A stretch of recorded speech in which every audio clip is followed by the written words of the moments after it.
Hi, Kuya Angel po, host ng Usapang Agila.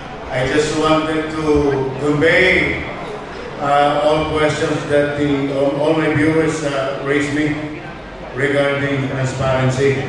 Kasi every time na nagpo-program ako or sa live, yun ang mga common question.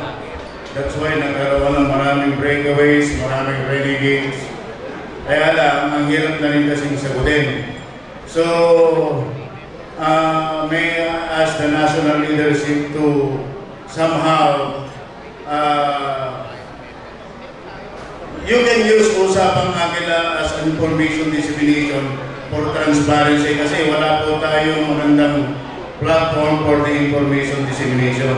Para malabanan natin kasi yung kalaban natin, they are utilizing social media for their own sake. Medyo tinatalog po tayo, Kuya. Nilalabas na yung lahat doon, yung transparency na sinatawag natin, Kuya, nandun po. Ngayon, this coming May, first assembly natin, ilalabas po natin yung financial statement, an audited financial statement na ilalabas ng ating ating controllers at sa ating finance.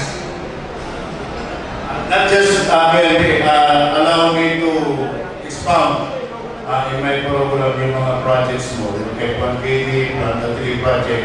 Kasi that's part of the projects that flagship project of national na hindi alam ng grassroots.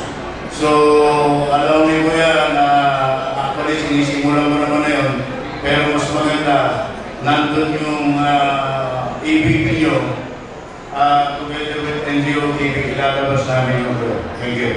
Thank you, Kuya. At ito nga, kaya po ginagawa natin itong mga convention na ganito. Ginagawa po natin itong convention na ito para po, personally, na nakakausap natin ng mga governors at malaman natin kung ano yung mga problema ng bawat isa. Sinasama na natin ang mga president